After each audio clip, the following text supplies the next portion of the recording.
Hi guys, Brain here, and welcome to another video coming at you today with the Freddy rework with some minor perk adjustments and some bug fixes that didn't quite work and some leaks that ended up being lies. So yeah, let's go ahead and get into it. First off, the Freddy rework is nothing short of a complete success. I think that they went for the bare minimum and then went beyond that and then beyond that, and then it did a little more here, a little more there. There was a lot of flourish. I think that was the word I'm looking for. There's a lot of flourish to this because they did what a lot of people were asking, which give Freddy both his snares and his pallets at the same time. But they're like, okay, but what if? What if the snares are no longer snares and they actually just like travel across the ground and you can shoot them at people? It was like, okay, well, that's cool. Another big thing that they had talked about before was, okay, well, Freddy gets progressively weaker as the game goes on because he can't teleport to finish gens. So that's kind of sucky. He should probably have the ability to teleport to finish gens at least. To which they said, yeah, we'll give you that. But also, what if he could teleport to people who were healing in the dream world? So like, there's this like consistent design philosophy of like, yeah, we'll give you the bare minimum you asked for. But what if this cool thing also existed? And I like that design philosophy. It's like, okay, let's give them what they asked for, but also give them a little sprinkling of a little bit more than they asked for. But in terms of strength, this is probably the thing you're here to hear me give my take about, because outside of my wonderful DBD YouTube community, a lot of people may watch these kind of videos because they just want to see how strong this character is. I think one of the biggest things that I've seen is that a lot of people are over exaggerating the strength of the character, and I guess it's like pretty jarring to have a character go from bottom 3 in the game to be as exceptionally good as they are. So I think a lot of people are just like kind of caught up in their feelings about it and taking it like super excitedly. I've seen a lot of people put new Freddy in like A tier or like high B tier. I'm like, I am also excited that Freddy actually has a power now. Like, Freddy is very, very exciting and fun and dynamic. There's a lot of really funny stuff you can do with like just barely sniping somebody with the snare, or getting somebody last second with the pallet explosion power, which is very unique and interesting. You don't get a whole lot of value out of that, but the 1 or 2 times you do, it's so funny and so hilarious. I think that he's like, I honestly think that he's like C+ tier, and that's not like a bad thing considering the fact that he was like bottom 3 in the game for a long time. But I do feel like people are massively over exaggerating his power. Like, even if you take a look at Ottstarva's like killer tier list, which like I said in my previous video, like, I do think Xeno deserves to be a little bit higher, but in general it gets a general idea across of like the power scaling of each killer. So when you're sitting here and you're going, yeah, Freddy's B+ tier, you're putting him up there with like Nemesis, you're putting him up there with like Pinhead, you're putting him like, it's just like, that doesn't go there. And that gets even worse as you go up into the A tier. Like, you're really saying this guy's like Dracula level? You're saying he's an A tier? Come on. I feel like if you just look at other characters that are actually of the power level that you're comparing him to, I think it becomes very clear that that's not the case. Maybe a turbo good Freddy main one day might pull off a B-, maybe, and that's a huge maybe. I will. Oh, you're like, what are you doing? We do this like every time that I pick you up, where you just sit on my forearm, but that time you got all like a wiggly noodle on me. It was so weird. Yeah, if you are seeing a lot of people just like super excited to the fact that Freddy's super good for once, he is very good now, but I think that people are over exaggerating how good he is, so just be prepared to be let down a tiny bit. I think the main flaw the character still has, at the end of the day, he's still basically just like a simple M1 killer with a lot of bells and whistles to separate him from that. Now you went down. Okay, anyways, like, if you run into like a pallet dense map, you'll be finding that a lot of people will still be able to W in pre-drop and essentially shut you down. It's not like a lot of like Deathslinger or Huntress or Xenomorph, where if somebody like pre-drops in your face, you can hatch it over the loop, or you can go to one side of the loop, harpoon them and pull them towards you. Like, Freddy doesn't have like a part of his toolkit to really deal with somebody playing safe in his face like that. Because all you can do is slow him down, realistically. And then you can kick the pallet and set something up for later, but that doesn't help you in the moment. Well, I feel like that's just where the character has a shortcoming, and I feel like a lot of people are not being as honest with how much of a shortcoming that still is. But I'm just happy that he's not bottom 3 in the game anymore, honestly. honestly, my main thing is that he's fun to play. He's actually really, really fun to play now. I actually don't care too much if a character is like weak or strong. It's just that if they're boring, they're boring. There's plenty of characters that are like really, really high tier in the game that I don't play just because they're boring. There's plenty of killers I don't play that are low tier because they're boring. It's just like if their power's not interesting, their power's not interesting. So his power is interesting now. So that will drive people to play them regardless of strength. Also, I wanted to say this before we got too far away from everything. The add-on changes are actually pretty cool as well. The homie actually has some very dynamic add-ons now because they split his power across so many different things. So now he has pallets, now he has snares, and now his teleport is multifaceted, and each of these powers have, like I said, that multifaceted aspect. Like you throw the pallets down that are still the fake pallets, but now you can blow them up as well. Like you have all these add-ons that apply different effects to each of these, so now you don't have useless add-ons like, hey, now your footsteps are slightly louder. You don't have dumb stuff like that anymore because they had to give add-ons to every aspect of all these new bells and whistles they added to the character. And there's a lot of really, really fun ones in there. I definitely think the ones people are going to be using a lot are the jump rope, which is the extra hindered penalty when you get hit by a dream snare, because that's kind of very clown coded compared to the bleach add-on that clown has. There's a lot of really fun ones. The ones I surprisingly liked a lot was paint thinner. That's the one whenever a survivor drops the dream palette, it reveals them for 6 seconds on Killer Instinct, and you can actually teleport to them when they do that. This is infamously the main way that people get around the dream palette power, especially in a 4-man on comms while facing a Freddy. But now there's, if you bring paint thinner, there's an active like counterplay to that, because if they start doing that, you could just zoom in on them and just bop them. I think the cool thing too is a lot of the like the yellow and browns are really good too, like the prototype claws where your charge time is less on your snares. The garden rake, which is a brown add-on, gives you increases the size of the snare by 10%. So like even your low rarity add-ons have a lot of use and utility as well. So if you just picked up the character or you haven't played Freddy in a while, you don't have a lot of add-ons, your yellows and browns are actually pretty good too, which is a good relief. There were some minor perk updates with this chapter as well. Beast of Prey lost its blood point bonus, which I think is just kind of funny, kind of silly. They looked at Beast of Prey and said, yeah, that perk that's like basically useless, yeah, let's just take its blood point bonus away. We're trying to be consistent with that, but also let's not help this perk at all. At all. So silly, dude. So silly, dude. Just so confusing. So confusing. New Fire Up feels really, really good though. I was running this with Brutal and I was just like shredding through pallet. Like usually the problem with Fire Up is by the time it starts feeling good, the game's essentially over.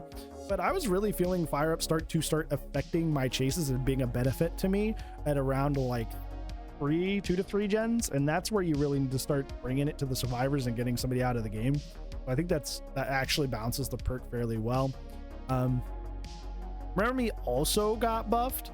So now it has a maximum of 30 seconds and a maximum of 5 tokens. That's a buff to endgame builds. I don't think that Remember Me will suddenly become like meta or anything, but it's definitely better than it used to be. Now on the survivor end, Vigil actually got a surprising buff that is now 16 meters and now helps you recover 40% faster. I'm not much of an exhaustion Andy. Like the closest I get to quote unquote an exhaustion perk is like Dead Hard every once in a while, Finesse, but Finesse is even technically an exhaustion perk. It just kind of like isn't a chase perk. I'm not a really big exhaustion person, and it doesn't even affect Dead Hard because Dead Hard is a 1 use per hook, so it's not like you can recover from exhaustion and just use Dead Hard again. A lot of people are afraid of this because I feel like a lot of people get scared anytime anything having to do with exhaustion gets improved in any way, but I don't think this is that harmful. Wake Up is another one that I see a lot of people are scared of that got buffed. Wake Up's been buffed to 50% from 25%, so it just got doubled. I think that the main thing I've been saying people are concerned about with Wake Up is like people are going to pair this with Soul Survivor and they're going to insta open gates. Well, doesn't Soul Survivor actually have to have your fellow survivors dead to get value out of it? Is that not already a situation that's advantageous for you in the killer position? I don't know. Maybe I'm just overlooking that or looking something, but like if you're worried about Soul Survivor and Wake Up stacking and being a problem, like you're actively partially winning the game before it gets value anyway. So I don't know. I don't think it's that big of a deal. Also, really funny. Deep Wound got a visual change, which is pretty cool. They have been hearing people out about the whole, you know, dark visibility and having to squint and not being able to tell the difference between like the bright blood red of the blood and the red stain coming around corners. Basically, visibility issues abound with Deep Wounds, making it hard to play. So they not only added a progress bar in the middle of the screen for new players that kind of forget Deep Wounds are a thing and go down to Deep Wounds because it's off on the left in the HUD and not in front of you, but they also removed the vignette and that sort of thing to make it more visible. It's really funny because a lot of leaks have been being passed around recently talking about how this Deep Wound change was supposed to be super survivor-sided and it was going to be a bad direction for the game. Obviously, that ended up not being true, which is, you know, why we only take leaks with a grain of salt and don't take them with truth. There's some other cool stuff in here, like there's a character trial system now. So during events, certain characters will be available to play for free, even if you don't own them, which is great. Also, there is a map prevention system for realms and not the specific maps, because I'm sure you guys have been in situations where you're like, oh man, I got Batum 1, that sucks. At least I won't get Batum again, and then you get Batum 4. And the game's like, technically, that wasn't the same map. Yeah, well, you're right, but also, f you. You know, like, thanks, but no thanks. So now there's going to be realm prevention, which is great. So you don't have those situations where you end up playing all 5 Batums and then hating your life and uninstalling the game for a little bit. The last thing I wanted to talk about, which is kind of like a negative note to end on, is that behavior is continuing this kind of like concerning trend that they have lately of like saying they fix things and either the fixes aren't explained well or the fixes just outright do not work. They said that they had intended to take out crouch text this patch. It is listed here that is a thing that they did. People very quickly went into the PTB to test this and very quickly found out that they could still easily do it. So they were like, what the heck, behavior? And then behavior responded, I think it was on the forums. They had said that, oh, well, it's supposed to still work on like big inclines or big differences of height, like a stairwell or something like that. Think of like the RPD stairs. But even after that clarification, people kept posting clips of them on Twitter doing it in the normal spots that they would usually do it. So I don't know what the deal with that is. Clearly it didn't work the way they intended to. It's kind of like the flashbang thing that happened the last patch where they said, oh, flashbangs are fixed. They're no longer mostly silent. And then obviously they were still mostly silent. So I don't know why they put that in the fixes if it didn't work.